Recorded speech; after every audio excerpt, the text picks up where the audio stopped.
Outro destaque desta terça, o presidente do Supremo Tribunal Federal, ministro Luiz Fux, negou hoje que exista judicialização da política e disse que interferências do STF são provocadas pelos próprios políticos.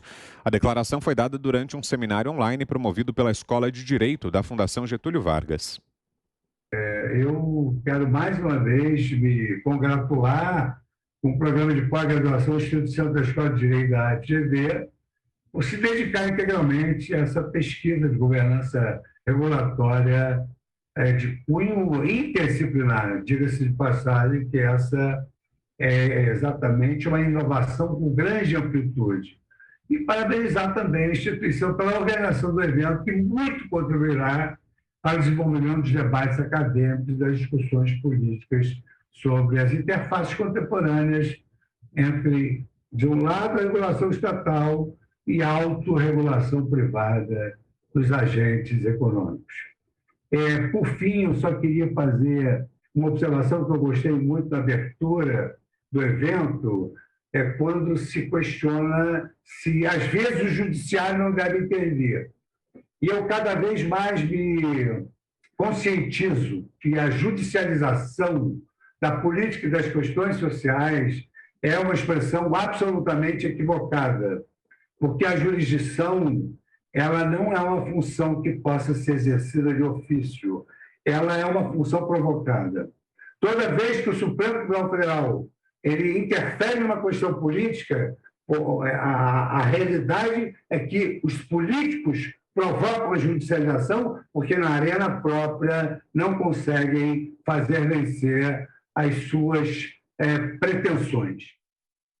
Fux enalteceu o que chamou de virtude passiva de cortes constitucionais como o STF. Hoje, a Sovilhena, que é um especialista no tema, brilhante na área de direito constitucional, sabe que a grande virtude das cortes constitucionais é a virtude passiva, é decidir, não decidir, devolver o problema para a esfera própria.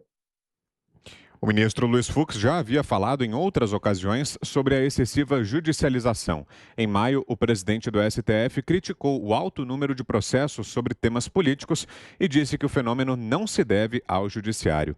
Começo essa com você, Fiuza, e a sua avaliação sobre as declarações do presidente do STF, o ministro Fux.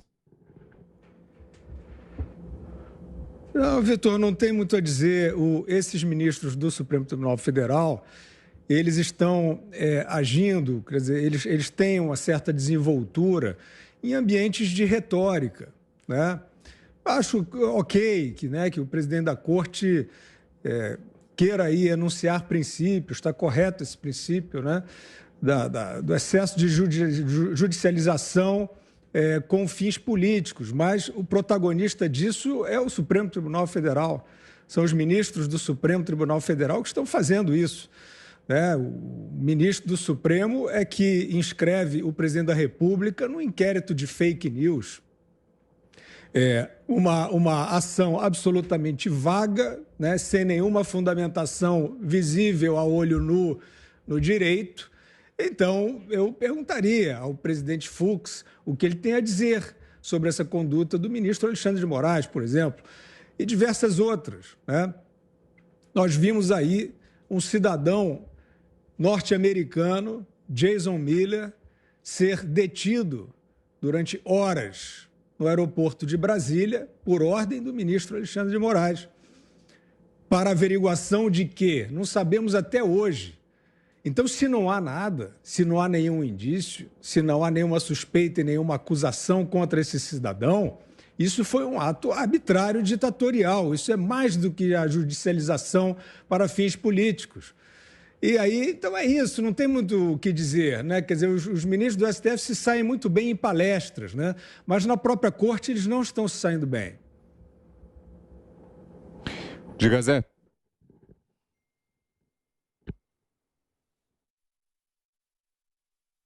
Do Supremo Joaquim Barbosa, né, com a ajuda da TV da Justiça, a TV do Supremo, né, ali o Supremo entrou na vitrine. Todos começaram a prestar muita atenção no Supremo. E o Supremo se agigantou, tomou conta aqui da Praça dos Três Poderes e saiu, ministro, me desculpe, mas da posição que o senhor diz aí de passividade.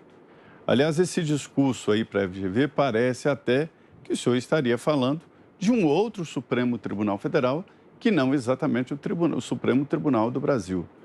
Os tribunais superiores aqui no Brasil sempre foram reconhecidamente políticos, todos.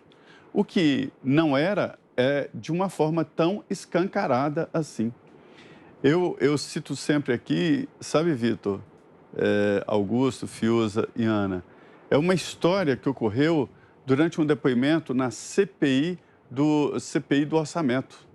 Aliás, CPI do PC, do governo Collor, né? Foi logo depois da CPI do orçamento. Antônio Hermílio de Moraes, um dos maiores empresários do país na época, né, ele prestou depoimento e ele foi acusado lá na CPI de procurar o PC Farias para resolver pendências no governo. E aí o presidente da comissão, o senador Jarbas Passarinho, perguntou para o empresário Antônio Hermílio de Moraes: mas o senhor me desculpe, o senhor é um grande empresário, tem não sei quantos mil empregos, citou lá, os maiores empregadores do país. O senhor não devia falar com o PC Farias? Por que o senhor não procurou diretamente o presidente da República, Fernando Collor? Foi então que ele respondeu: se o senhor for resolver algum problema no palácio e lá encontrar um assessorista no elevador que disser: olha, o que o senhor veio resolver aqui? Ah, eu vim resolver isso. Pode deixar que eu resolvo para o senhor. E resolve. Da próxima vez, o senhor vai procurar o presidente da República ou o assessorista? Ou seja, por que o Supremo está sendo demandado e por que os políticos aprenderam o caminho do Supremo Tribunal Federal? Porque estão encontrando a resposta. O Samuel, ex da banda Skank, já canta, né? Esse caminho só existe quando você passa. E é a verdade. Os políticos estão encontrando guarida, os políticos estão encontrando resultado, e aí eles vão ao Supremo. E vão por tudo. Transformaram o Supremo no terceiro turno de todos os projetos que passam pelo Congresso Nacional. Isso é uma realidade. Perde lá na Câmara, vamos ao Supremo. Perdeu no Senado, vamos ao Supremo.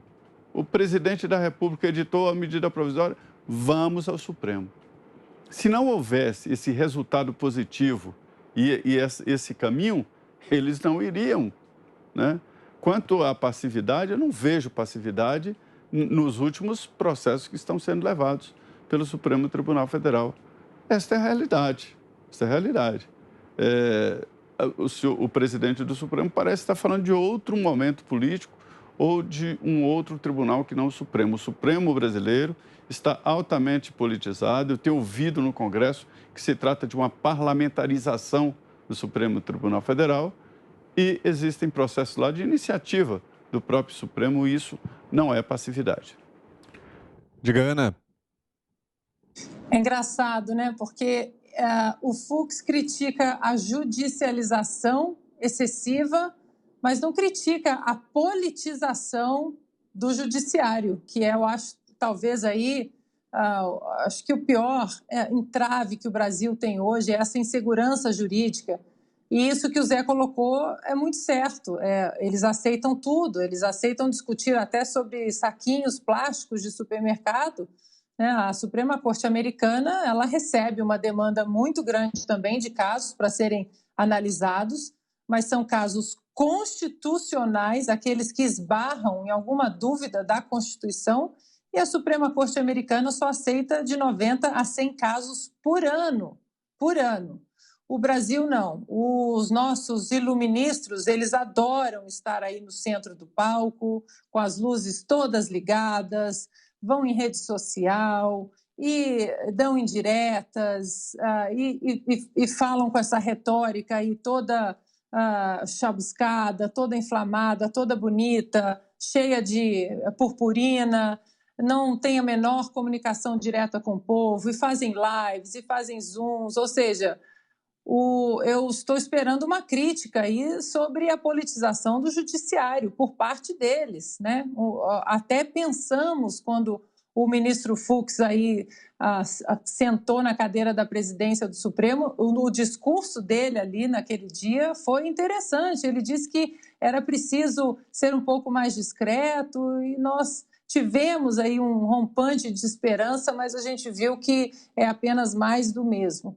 Na história americana tem um ministro da Suprema Corte Americana, já falecido, eu falo sempre dele aqui, o juiz Antonin, ministro, né? Juiz Antonin Scalia, que foi até nomeado pelo ex-presidente Ronald Reagan, e ele dizia duas coisas muito interessantes que parece que não existem na nossa esfera do judiciário, da nossa Corte Suprema no Brasil. Ele dizia que um mau juiz é um juiz que está sempre feliz com as suas decisões.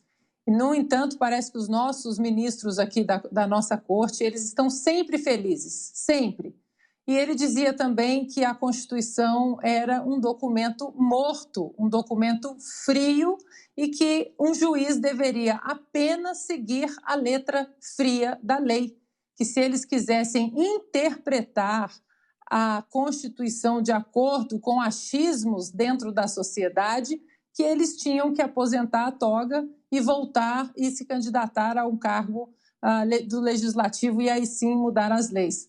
E, no entanto, nós não vemos esse tipo de conduta no Brasil. Nós temos juízes que legislam o tempo inteiro e o Fiuza colocou outro ponto, que até agora o silêncio continua ensurdecedor.